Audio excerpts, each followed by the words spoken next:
helping President Duterte fulfill his election campaign promise. An affordable and available food for every Filipinos.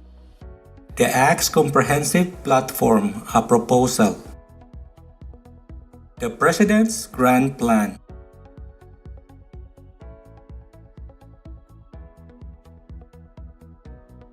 Citing basic economic principles, President Duterte says the prices of basic commodities sold on the market, for example rice and meat, are determined by the cost of moving them from point A to point B, for example from a farm to a community.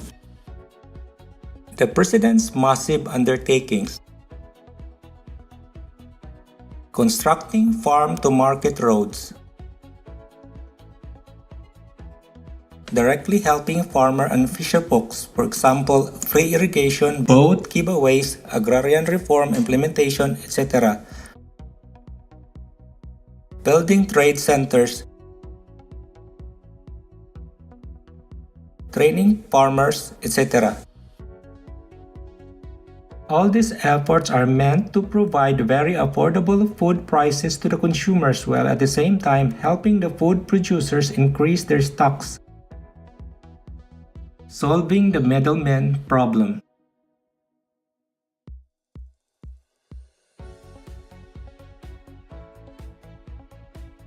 For decades, middlemen have been involved in farmers' loans, direct buying and selling, and therefore they massively influence the prices of basic commodities as these hit the market. They pretty much dictate the prices of basic commodities. We can help President Duterte succeed the Act's proposal. Alternative Commodity Trading System. Food distributors, wholesalers, retailers. Government agencies, BIR, DTI, Department of Agriculture, etc. Food producers, farmers, fisherfolks, etc. Food infra agencies, accredited warehouses, field posts, farm insurers, logistic companies, telcos, banks, etc. In a nutshell, ACTS is a transparent trading system that allows direct involvement and assistance of government and private entities in food production and distribution, hence lowering the overall cost that would easily translate to much lower food prices and increased food availability to end consumers. ACTS Overview. ACTS is an alternative commodity trading platform modified and tailored fit to Filipinos. It is an arrangement where various commodities and derivative products on commodities are traded. It is similar to an equity market, but instead of buying or selling shares, one buys or sells commodities. It will promote agricultural investment, enhance productivity, encourage market access and fair returns for smallholder farmers, and facilitate the formalization of informal agricultural trading activities. It is expected that the establishment of the Acts will engage broad participation by small-scale producers, commercial growers, domestic traders, agro-processing industries, commodity exporters, food aid agencies, and other institutional buyers. Moreover, key stakeholders in the exchange include cooperatives, barangays, commercial banks engaged in settlement, as well as warehouse receipt financing, quality certifiers, collateral managers, transport and logistics, service providers, insurance providers, telecom operators, audit and accounting professionals, and more. ACTS Web Portal.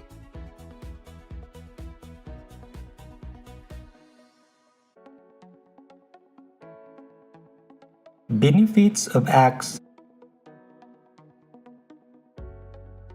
Facilitate creation of an ecosystem for better price discovery.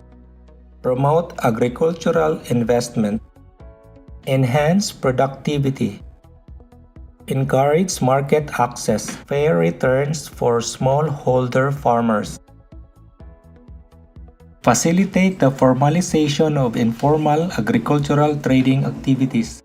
Increase the arrivals in the market by ensuring transparent system which enthuses farmers to bring their produce voluntarily to the accredited warehouses, bagsakan centers, barangay complexes, and affiliate organizations who have storage facilities. Implement mobility solutions for wider reach through its mobile application. Standardize processes to help farmers to realize remunerative prices. Enhance the revenue mobilization of the government through BIR's taxation software interface with platforms computer program. Integrate homogeneous markets, facilitate trading across markets and linking them to consumption center. Salient features of the AX trading system. Multiple trading mechanisms. The application supports multiple trading and price discovery mechanisms. Integrated with mobility solutions using SMS, Windows Mobile, Android, and iOS. Funds settlement between traders, commission agents, and farmers. Efficient mobile browser-based quotations. SMS-based price indexes. Assayed commodities provides for assayed commodity sales and assaying of commodities. Warehouse-based sales allows warehouse-based sales of commodities by farmers.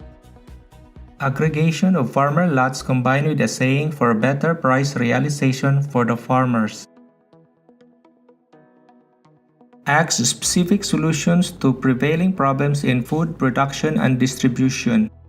Knowing that half of total employment in the country is basically for the transformation of producers, farmers into business entrepreneurs, and the successful development of this sector would depend on a well-functioning marketing system which would allow producers, farmers to reap the returns for their produce. If this will be attained, more investment are expected to come in, thereby generating more employment and income in the producers sector. However, several factors at both the micro and macro levels have prevented the producers, farmers from harnessing their potential. These are as follows. Distorted and inefficient markets. Problem 1. Lack of market information and ability to analyze same. Solution. With AX, the market participants, the brokers, traders, buyers, and sellers will have access to reliable and relevant information in order to make sound investment decisions and earn maximum returns on production. AX functions online and offline mode. Together with DTI, wholesale commodity price index will be provided online and through SMS. Problem 2. Poor transport facilities. The archipelagic nature of the country is an inherent obstacle to mobility, requiring the existence of a superior transport network to facilitate the exchange of goods and services. Transport costs have been high due to high vehicle acquisition, operation, and maintenance costs. Solution. To address the high transport cost, AX will partner with Philpost as logistic partner and transport co-ops in the area with lighter vehicles. Problem 3. Inadequate post-harvest facilities. The inadequacy of storage, handling, processing, and other post-harvest equipment and facilities have limited farmers' options in marketing their produce.